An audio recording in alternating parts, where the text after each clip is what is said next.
שלום אנשים מחושבים, ברוכים הבאים לערוץ שלי, ערוץ חדש לגמרי, ממש בחידולים, כאילו זה סרטון ראשון שבכלל רואים אותי. אז וולקאם קודם כל, תודה שאתם כאן, שזה מדהים לכשעצמו. אוקיי, אני לא אחפור לכם, קודם כל אני חלי, אבל החברה הכי טובה שלי החליטה שהשם שלי אמור להיות קלי בכלל, אז אני קלי, אבל אני גם חלי, אז קודם כל נעים מאוד. מה הולך להיות כאן? בטח כולכם שואלים, או שלא, אבל אם אתם שואלים, כן, הולך להיות כאן כל מה שקשור בעצם במילה כישוף, אבל לא הולכים להיות כאן שום קונדסים, שום דברים רעים, שום עיני נחשים ושום בלבלם. נגיע לזה לאט לאט. אז כמו שאמרתי, שלום, שלום, שלום. אז אני כאן קודם כל כדי להסביר מהצד שלי ומהקטע שלי ומהחיים שלי, מה זה בעצם כישוף? כאילו, אני אנסה להסביר לכם איזו טכניקות, יש לי המון כלים, אני שנים מתעסקת במיסטיקה, אני אכיר לכם את כל הדברים שיש לי כאן, מקלפי טארות, כל כך הרבה סוגי קלפי טארות, עד כדור בדולח, ויש לנו את המטוטלת, ויש לנו את הכלי הזה של כישוף. וכו' וכו', וזה פשוט לא נגמר, והאבנים שאני לא מתה עליהם, ויש לנו את השרביט. וטוב, לא באתי להגיד מה עוד יש לנו, אבל יש. אז גם בואו נגיד ש1, 2, 3 מתחילים. נורא כתוב לי אמא שלי. טוב, אז כמו שאמרנו, אנחנו נתעסק בכל מה שקשור במילה כישוף. מדי שבוע, זאת אומרת, זו שאיפה שמדי שבוע אני אעלה סרטון שכמובן שחלק מהזמן אני אסביר כל מיני דברים שאני יודעת, שאני שומעת. כמובן שיש את התחזית השבועית שלי של קלפי הטארות, שכרגע ירצתי פעמיים רק כדי להריץ את האתר, אבל החל מהשבוע אני מקווה שאני אתחיל להקריא ולהסביר קצת יותר ולא רק בתמונות. אז זה יהיה דבר שהוא דבר אחד. מעבר לכך, מה שאני רואה, מה שאני רוצה זה באמת לשבת כל פעם, כל סרטון, זה להסביר על כמה דברים, בין אם זה על צמחים ועל מלח ועל כל דבר שיש לנו בבית, שבעצם הוא יכול להיות לשמש לנו למשהו לזמן לעצמנו, ואז בסוף של כל אותו סרטון אני גם אתן לכם איזשהו נחש כזה שאמור לעשות רק טוב לנשמה. אז מי רוצה להיות מחשבה? מי רוצה להיות מחשב? מי רוצה להיות מחושבים? אני יודעת שאני כן, זה מה שאני תמיד רציתי. למה? חשוב לי ככה אגב להגיד שאני לא זורמת עם שום, כאילו אני לא אומרת חבר'ה וי כזה הכי טוב, או וואלה כישוף כזה, או מגיה לבנה, או קבלה ממש לא, אני כאילו לא, אני אוהבת הכל. אני כאילו לא נעולה על שום דבר, אני מאוד אוהבת לדעת, זה מאוד מסקרן אותי, ואני בסך הכל מביאה מעצמי, שזה לא, אתם יודעים, כאילו זה לא וטו, וזה לא יס ובא לי עבור, טוב, זה אני צריכה למחוק, אוקיי. אז בואו נתחיל עם זה שבעצם להיות מכשפה, לעשות בכישוף, כל אחד יכול לעשות את זה. בכלל, כל העבר עשו את זה. תחשבו על בעבר, כל המרפאים שהיו בתקופה שלא היה שום דבר, היו רק אנשים שגרים בטבע וציידים, והם מתעסקים בכל בעשבים האלה, ולוקחים, מאחים, ומוצאים כל מיני תופעות, שזה בעצם היסודות של כל העניין הזה. ומשם זה התפתח והתפתח והתפתח, ובעצם כל מה שאני רואה בזה זה בעצם לקחת את הדבר הזה שיש לנו בעולם, את האנרגיה, את הצמחים, כמו שכתב הרמב"ם, אגב, יש לי את הספר של הרמב"ם שמתאר כל צמח וצמח, למה הוא טוב, מה לעשות איתו, גם לזה אנחנו נגיע, ופשוט מאוד לעזור לנו, בין אם זה נפשית, בין אם זה פיזית, בין אם זה מנטלית, בין אם זה פטאלית, whatever, אבל כן.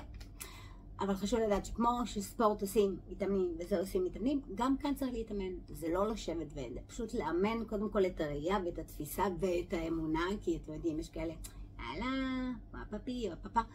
בוא נגיד דבר כזה, בטוח נשפתם על נורות של עוגה. ביום הולדת והתבעת משאלה. זה לא אומר לך משהו. בטוח אימא לפני שילד הולך לעשות מבחן מדליקה לו את הנר בבית. יש את הטאצ'ווד של האלה, ויש את הפיפפו, ויש את האלה, ויש שלא הולכים מתחת לזה, ויש כאלה של חתול שחור. דרך אגב, אני לא יודעת למה, יש את חתולים שחורים מדהימים, דרך אגב. אבל יאללה, אז בואו נחזור למילה כישוף. אז האמת היא שכשמדברים איתי על זה, אני אוהבת להגיד, גם כמו שאני אוהבה ההיסטוריה, ומאיפה זה הגיע, והוויקינגים, וכל הפגניות, וכל הזה, ופאפאפי, אבל אני ממש הולכת לעשות לכם שהיום זה לא האישיו. ואני לא רוצה לגרום לכם להגיד, אוקיי, ביי ביי, גם ככה זה פעם ראשונה שאני מצלמת. לא. מה שכן אני רוצה להגיד, זה המילה כישוף בעברית. יש מחשבה, וכישוף, ולחשב. ובעצם באנגלית, זה נקרא witchcraft, כאילו שזה crafting, עשייה עם הידיים, שזה בעצם witch, העבודה של מכשפה, שזה גם בפני עצמו מילה מעצבנת לצורך העניין, אבל סבב. מעבר לכך, ה-witchcraft עצמו זה בעצם להכין דברים בידיים, ליצור את כל צמחי מרפא, את כל העשייה, כל מה שנעשה בידיים, לא יש מאין ולא הוקוס פוקוס ולא אברקדברה, כמו שאומרים, ממש לא. עכשיו, בעברית יש לנו את המילה כישוף, כמו שאנחנו יודעים בתור ילדים, יש לנו את המכשפה הרעה, למרות שגם פיה היא מכשפה, אבל יש את המכשפה הרעה. זהו, או מכשף, למרות שזה לא כל כך עולה בעברית. אבל תחשבו על זה שבעצם בשפה האנגלית, למשל, יש לכם כל כך הרבה מילים למילה, כאילו מכשפים וכישופים. יש לכם warlock, ויש לכם wizard, ויש לכם witch, ויש לכם fairy, ויש fairy godmother, ויש genie, ויש jinx, ויש wow, ובעברית מכשפה. אז בגלל זה החלטתי שאנחנו מחושפים. עכשיו, כל העניין הזה של לעשות את הכישוף ולעשות את כל ה-witchcraft, שאין לי מילה בזה בעברית בעצם, אז החלטתי שנקרא לזה, נתתי לזה שם, אני לא זוכרת איך רציתי לקרוא לזה, לא זוכרת מה רציתי להגיד, עקרונית, בואו נקרא לזה, בואו, אולי תחשבו אותם על משהו, במקום להגיד witchcraft בעברית, איך נקרא לזה אתם? קדימה, אירו על זה. עכשיו, בואו נתחיל עם דבר כזה.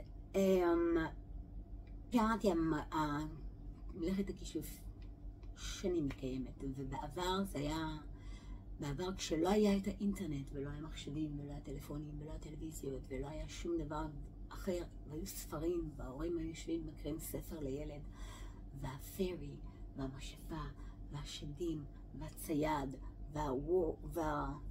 והוורולף, והוומפייר, וכיפה אדומה, וכו' וכו'. והכל מסביב זה היה כל כך אמיתי וכיפי ולהתחבר, והיום, כאילו, גם הילדים שלהם וגם האנושות היום נורא קשה לה להתחבר למשהו שכאילו,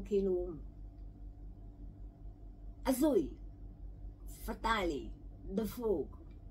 מה קרה לך? הכל טוב? כן, הכל טוב. אז אוקיי, אז מה אנחנו הולכים לעשות?